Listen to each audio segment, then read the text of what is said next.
Hello, welcome to another episode of Hindsight's 2020. I'm here with Dietrich Desmarais, and he is the owner and creator of Emotional Wealth Management. What I find interesting about Dietrich is he's one person who has had a positive experience in the Catholic Church when he was a child and used to go to confession and really felt like he was being listened to. And I'll tell you, if you ever want a lesson in feeling what it's like to be listened to, go and sit and talk with Dietrich. He has a lifetime of experience under his belt. Dietrich, what else do we need to know about you to get the most out of our conversation today? Welcome to the podcast. I hope you enjoy the honest advice and personal stories. I'm Sue Stiles, the CEO of the Successful Solopreneurs School of Business, and I'm here to share hope and possibility so that you can reach the unwavering results you desire. Find the best business resources, advice, and offers at SueStiles.com. And now on with the show. Well, my superpower, as you said, is listening. And if I can do anything well, that's what I want to do. Mm-hmm. I meet so many salespeople and small business owners who do complete opposite of listening, myself included, which is why I recognize it. Oh my God, just tell you everything, and have learned with some age, to give the other person a chance to talk once in a while. And I'll give you a chance to talk today. So I wanted to start by asking you, Dietrich, how would you define emotional intelligence? That's a good question. And I was asked that so many times, and I've read so many definitions about it. And so I landed on Dr. Howard Gardner's definition, who's a theorist, a Harvard theorist, and I love his research. And so I read through his whole paragraph of defining EQ and distilled it to 3 words. Okay. And I call this the EQ triangle. So if you can sort of imagine a triangle. So so motivation on one side. Can you see it in your mind? Yeah. And on the other side is understanding. And at the bottom is collaboration or cooperation. So emotional intelligence is 3 words. It's motivation, understanding, and cooperation. So when I sense what you're motivated by, what's kind of driving you, I have a better understanding of what I'm looking for. That sets the stage for collaboration right there in the simplest way. So you try to have a collaborative session with your clients. Mm-hmm. I see. Yeah, collaboration sets a whole series of sections of the brain into their proper order. It sets up a sense of connection and trust. Otherwise, we're sort of sparring, jostling, dancing. We're not synchronizing until we have a sense of, oh, that's kind of where you're coming from. I understand. One of the things that we hate more than anything else, people even start wars over this, is misunderstanding. Right. Yeah. Now, I remember you telling me a story about your mom and dad that kind of illustrates, I think, what you're saying here about listening versus understanding. Mm-hmm. Yeah, a lot of people have asked me, like, how did you get into this? And I had to think about that. Now, the only thing that really came to my mind is something my dad would say after my mom and dad would have a spat about something, catastrophic that should hit the news. But it's always minor things, but we make them big. Yeah. So as a child and a youth, I would watch them misunderstand each other. And I would know what dad is thinking. I could tell. And I know what mom was trying to answer, but it wasn't matching what he was thinking, because I did a lot of oh, I see what dad means. I see what mom means. And then all of a sudden, dad would throw his hands in the air and goes, "You just don't understand me." And he would walk out, go through the kitchen to the back door, and he'd go and tinker in the garage and cut the grass, and then he would cool down. And, my poor mother did her best to understand. And at that point, I realized this is where I decided that I'm going to find the words to facilitate understanding. And I discovered in emotional intelligence the number one distinction that makes an emotionally intelligent person emotionally intelligent. And it surprised me when I found this out. It's a robust emotional vocabulary. Really? Yeah, their ability to know what their emotion is and how to match that emotion with a word and then say it appropriately to the person in front of them or to themselves. Yeah. So like my dad, he would also say, I just don't have the words. And he would just exclaim it. And so these two, the tension there got my attention. And I'm a lot like my mom. She had many words, but not a lot of pausing. So I'll pause right now. Okay, well, let's bring this around to solopreneurs, entrepreneurs, people in business for themselves, like you and I. How can we apply the brain science, the emotional intelligence, all this that you're talking about, what you've learned? How can we apply it to attracting more clients and helping us in our business? Yeah, the neuroscience piece and how the brain structures work is the underpinning of the work that I do with EQ, or emotional intelligence. Because you can read a book on EQ and learn it, but it has to be learned relationally, because emotions are relational. And you need a connection with someone. So the number one thing that solopreneurs need to learn, want to learn, and would be helpful to learn is a relational connection. And without a connection, we become talking heads. And the brain is designed for a connection. And it's not that complicated, but when we forget that, we think the person in front of us is connecting, but it doesn't mean that they are. And so there's a lot of self-awareness going on and self-reflection, which is the cornerstone of emotional intelligence. It's foundational to be aware and reflect. Are we really, are we getting each other? Now that's the reason these are skills, and they're called soft skills. They're soft, but it's really hard if you don't have them. Right. Very hard. And my dad, he was a straight shooter. When he said something, you listen, because he didn't say a lot. And I was always trying to get him to say a little more. But when he was playing the violin, my brother and I we'd be at the party. It's a house party. Relatives and friends are over, and the violins are out, and the guitars and the banjos, and here we go. And he would be tapping his foot and under the heel, and my brother and I would put peanuts under the foot and crush them and grab them and keep doing this. Like, we just loved it. Like, we probably would have been 8 or 9 years old. It's a vivid memory. And I think, how come I remember this? Well, it's playful. It's kind of fun and subtle. But what's interesting is that it's very synchronized. And playfulness, which we haven't really touched too much on, Sue, playfulness is the genius way to connect with anyone. And you can play in any way, like really? with your eye contact, just like funny comments, just not too much, just enough.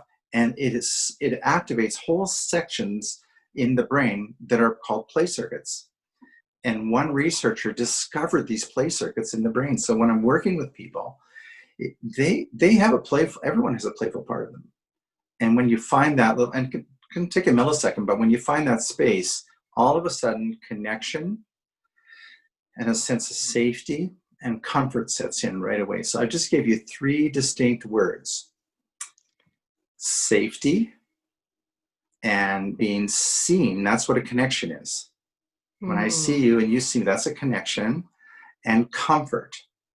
When the brain feels these 3 words, those 3, it actually calms down and there's a connection with that person. I feel like I want to be writing notes, so I'll have to watch this again when it's launched. When you're saying that, I'm thinking of the children. We live across from a school, and I hear them, playing at recess, and I often think, listen to them all. They're screaming, they're laughing, they're so full. The life is coming out of them. But we don't do that as adults. I mean, that's as far as my thought goes. But is that what you're talking about too? Like that's just, they're playing together. Correct. And for children, when they play, it's very important, speaking to mothers and to women, women don't have the same, they have more fear circuits than men. And that's likely because of their powerful, nurturing, protective component of a mother. Mm-hmm. So when women see boys playing and they get into the roughhousing and the screaming, they often mistake that as it's dangerous because they don't have the same awareness. Whereas if there's a man there, they're just playing, because their aggression circuits are not the same as play circuits in the brain. So when you hear those kids playing, you will not hear a lot of aggression, but it's very aggressive. But it's still in the world of play. And that allows people, when you get older, to catch the nuances of all kinds of social situations. And I love my dad's playfulness. Like, he was so playful, and yet he was scary. And I liked it that he was scary, because it's just because that's my dad. And like, he'd scare the EBGBs out of me. And I don't know, I liked it. My mom would freak because she would mistake it for aggression. Right. Now, you have worked with some scary people. You have worked with police. You've worked with Hell's Angels. Tell everyone like a little bit about that. Yes. Without disclosing, yeah. I'm just floods of memories and stories are coming through my mind. And so one guy, we call him Roger, and Roger was a little guy, little man, but he really liked me. He came from gangs, and I worked with him quite a bit to help him socialize, and he did super well, and he was very playful, but he didn't realize that some of his gruffness would scare people. And I sort of help him sort of dial back from that. And I was actually training him as a leader. So there's a journey of time that's gone by. And one day, and there's a group of us, and he comes to visit us, and he said, "Hey, Dietrich, you know what happened last week? Like on Tuesday? Like, I want to hear Roger's stories." He says, "Yeah, I was walking down the street, and this guy comes at me with a knife." And Roger's like a slight fellow. And he stops, and he says to this guy, "If I was you, I wouldn't pull a knife on just anyone." Roger had a black belt, okay?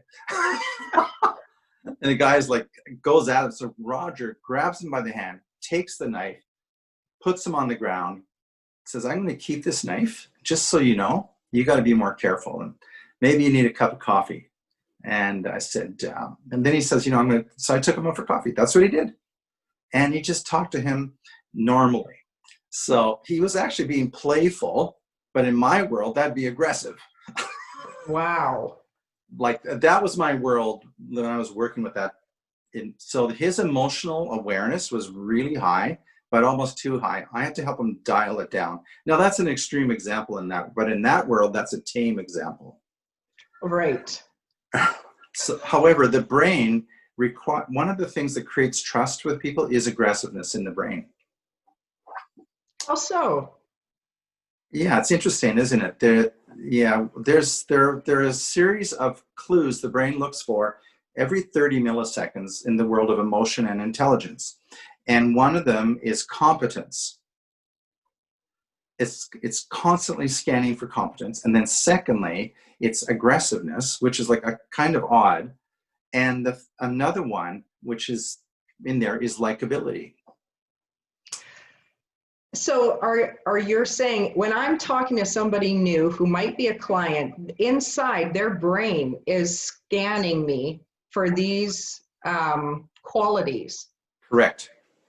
So does that explain a little bit why sometimes we might say, leaders of companies we might call them bullies, but people want them to be leaders because of some of that strength. Exactly. And and this is where emotional intelligence comes in. If you're self-aware, you can reflect, okay, I'm being a little too overwhelming. And even that story I just told, I'm like thinking in the back of my mind, is that a little too overwhelming? So I'm trying to like dial it down and tense. So that ability just to do it on the spot, pivot right away, people look for that in one another because we're multi-dimensional people and our emotions flow fluidly. We're not one emotional track. We're many and we're always interacting.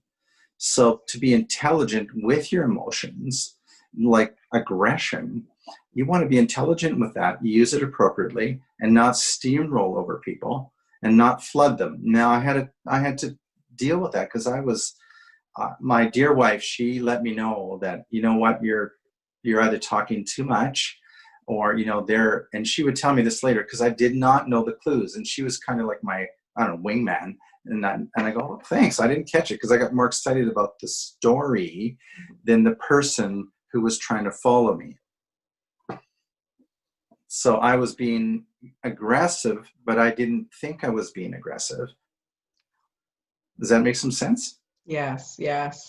I was wondering if you might expand on how this could be more helpful in our intimate relationships.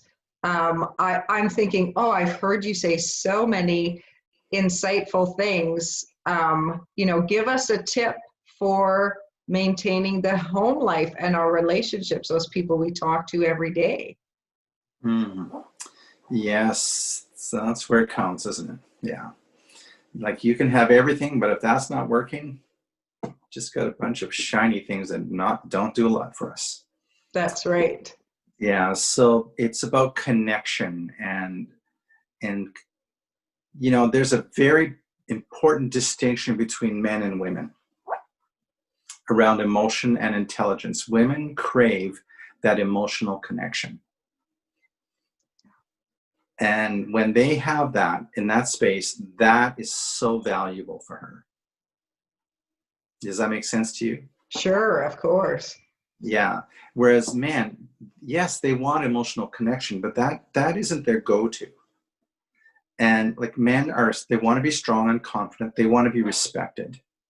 And one of the ways which a man feels respected, especially by, a loved one, is acknowledgement. Just so you know, I acknowledge, what you sacrifice and how hard you work. And, it really means a lot to me. I never say it, but like that simple acknowledgement, not overboard, not like twice a year, but as a way of connecting. When you start bringing those two pieces together intentionally, there's a synergy of being able to receive each other. And that receiving creates trust. That is such a good reminder. Such a good reminder. It's simple. Yeah. But not easy.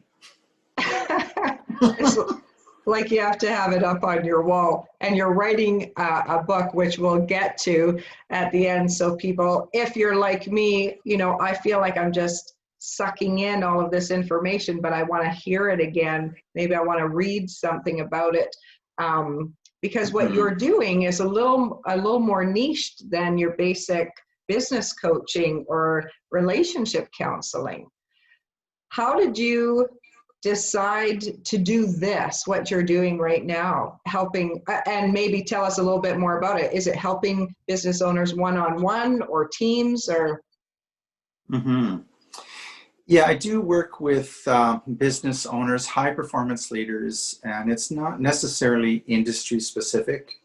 So I've worked with, top level CEOs in multinational corporations. I've worked with airlines, oil and gas, as well as, just mom and pop businesses. And because it's all very similar to us. And high performance leaders, you can be a high performance basket weaver if you want. Yeah. But there's a certain mindset that the brain gets into in the world of high performance, where eventually you can lose sight of some things and And in the end, like there's some big gaps. Like, how come I didn't see this? So one of the reasons I went into EQ is because I would hear people's stories where they were hardworking and sacrificing. At the end, things crumble. And it's like, it was heartbreaking for me. And I said, I know how to navigate this. I know where they took the exit ramp when they didn't need to, So I rigorously studied neuroscience, because the brain operates at a certain series of systems that most people don't realize, but there's certain ways that it processes hurt and vulnerability, that if you don't know that, you shut down from each other. And that happens in partnerships all the time, in business meetings. So it's not unusual for me to work with high performance leaders who show up in downtown Toronto and they're at an executive meeting, and the bully at the board meeting just trashes them. So they come back to me as I'm their coach, and I help them discover what blindsided them, and then we tweak that from the inside out. That's very important, because that's the depth of work that I do, because they shut down and someone was looking to bully them until they shut down and then took control and ate their lunch.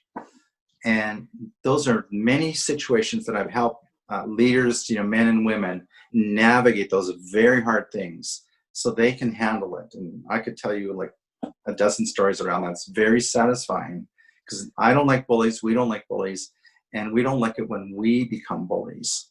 No. So learning to listen for things that normally isn't heard is where powerful listening skills come in. And so one of the phrases I like, I love this phrase. If it's not too late to say it, it's, we listen with our eyes and we persuade with our ears. Wow. That's what I teach my clients. How do you listen with your eyes? If we only listen with our ears, we end up going blind. Interesting. You're taking it all in. Mm-hmm. Yeah. You're taking it all in. I know we were, at one time we were talking about cold calls, and how to get clients, and cold calls aren't really the best way. And you're, sharing so much about connection and listening and hearing somebody. But I liked what you also said, that the first cold call should be to yourself. Yes. Like, dial it in here. Mm-hmm. Before you're trying to share yourself out there. Right, because people don't want to be sold. But it's interesting, though. People love being sold to. Isn't that interesting? Yes. Like one of the business leaders I was working with, she is brilliant. I just love her. And she said, Dietrich, I've learned in my career, people love to be sold to. It's like, wow, yes, they do. And she said, it's kind of like flirting. There's this energy that takes place. And see, she really got it, because it was about connecting and playfulness and listening and being aggressive and then slowing down, all that dance. And that's what people want. They don't want to be controlled and talked at and then sold to. That's like, I won't say what I'm thinking. Yeah. But that's your typical sales script. Like people would say, this script to trick you into saying, Mm-hmm. well, of course I'd want that product. And this is a totally organic or authentic, in touch method. So from the inside out, yeah. We're going through a crisis right now. I mean, people are going to go through crises throughout their life, whether it's COVID, a pandemic, a marriage, a birth, all of these crises where they're maybe not feeling confident in themselves.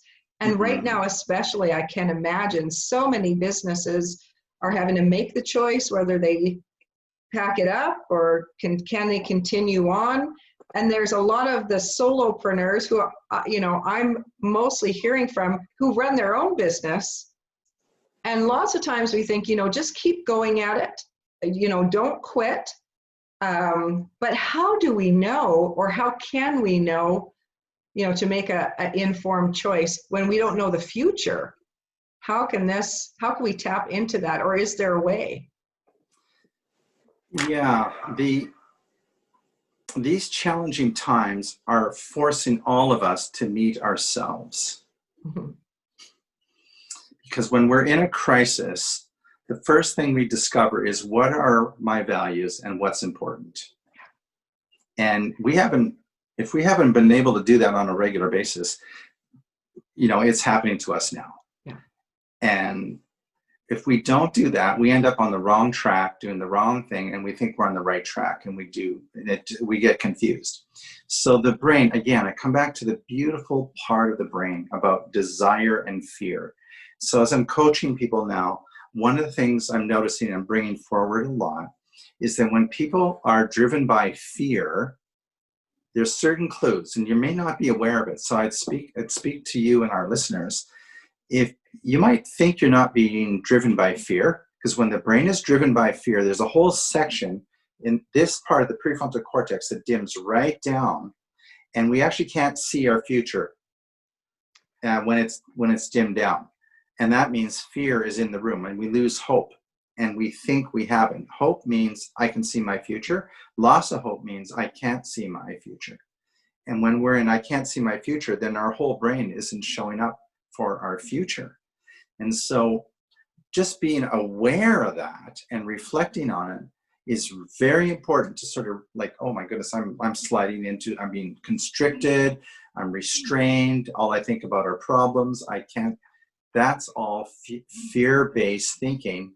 And then we're using half a brain to solve big problems. And I'm not being cynical, I'm being somewhat literal here, because whole sections of the brain are now unavailable. Now, the other part of the brain that we want to be motivated by is desire. Interesting. Desire, not cravings, but desire. And desire-based thinking in the brain allows us, we see our values, we prioritize things according to value, we want to grow, there's a sense of maturity when we're in a desire-based mindset. But if you think desire, your brain will actually start to get a little more curious. So what I would say to our listeners is just be self-aware and reflect. Am I in a desire-based mindset, or am I kind of sliding in a fear-based mindset? And it can slide and shift and move, and that's okay.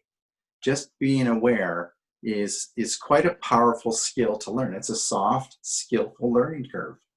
I don't know if that helps, but that's... Where is desire in the frontal lobe? Well, the desire is a whole brain experience. Oh. You get to use your whole brain. Really? It's like and here's the key word, satisfying. Yeah. And if we're not satisfied, that's a part of us, usually around 8 years old, that something hasn't been resolved in our developing mind at that point. And the 8-year-old brain is looking for abstract thinking. And, oh, that was satisfying. I really like this. And then we do it. And I remember when I was 8 and 9, I actually started to go to the Catholic Church by myself. Oh. And that was weird. Like, people tell me that's weird, but I was satisfied. And I liked going to confession because I could tell someone about my, 8, 9, 10-year-old problems. And that meant something to me. And I didn't know till many years later, that was a deep root of listening that opened up in me there. And I felt safe, I felt comforted, and I felt seen by the listener, not the eyes, but the ears. Mm-hmm. And that set something in order for me. I didn't know that until many years later, when I start to study, the basics of how the brain functions in EQ. And so I created this emotional wealth management system for working with business leaders. And I train a lot of coaches. And yeah. Yes, because we are the ones who really need to be able to listen well and get what people are saying between the lines that they're saying. Mm-hmm. And so tell us, what is next for you? You're writing this book. When is it going to be out? How can we get more information? How can we get more Dietrich? Thank you, Sue. Yeah, so this book was interrupted by COVID, like all of us have been. So I was, was well on the way, and then COVID hit, and I just kind of let everything drop, let the dust settle. And I went back into leaning into it again. And so the book is called From Chaos to EQ, The Art of Shining Shoes. What does that have to do with anything? Well, I was doing a lot of work downtown, and I was getting my shoes shined at this one place. And after the third shine, like, what a nice guy. I said, how long have you been here? And he's he's at the beginning of a plus 15, not in it. He says, oh, 35 years. 35 years, like here? Well, no, I was in that corner, and then I went to that corner. Now I'm in this corner. Huh. He said, I've raised my family, I have my house, and, I'm looking forward to retirement. And I just thought, this guy has figured out EQ in such a seamless, invisible way. He has an incredible clientele that go to him. And so I said, I'd like to I'm writing this book, but the best way to teach EQ is through a story, not more data and research, because you can find that and it means nothing. Can I tell your story? And I said, I'd like to meet some of your friends. I cleared it with their friends, and because he's part of a huge community downtown. And he got sick once, and the people who got their shoes shined by him said, where are you? He says, well, I'm sick. And so these guys got together and they had a fundraiser for him. Wow. 600 people showed up. And wow. Like the who's who and just the normal run-of-the-mill people. And his wife says, who are all these people? And he goes, these are my friends. Like, that is EQ extraordinaire. This guy has made an impact, and I want to introduce the world to who he is and how quietly effective EQ can show up in any business to make a lifelong impact. Now, at the end of the book, there's an incredible story that just took our breath away. When I heard about his story, I said, I'm going to leave it to the end of the book. Now, there's a distinct reason that 600 people came. And so we're going to have to buy the book to get that story. But thank you so much for sharing. I mean, this has opened up. For me, I love talking with you. We've known each other for a few years, but I'm still learning and hearing what you're saying. And I'm sure the listeners, hey, just tap into this a little bit. Consider what a benefit this doing for yourself can bring to your business and your clients. And where can people find you? You can just look Emotional Wealth Management Incorporated, or EWMI. And that's your website then? You'll have? Yeah. Or Dietrich Desmarais, EWMI, yeah. So thank you so much for sharing today. I know you got something out of it. I'm actually going to watch this one again where I can take some notes, Dietrich. Thank you for sharing your time. And we'll see you next time on Hindsight's 2020.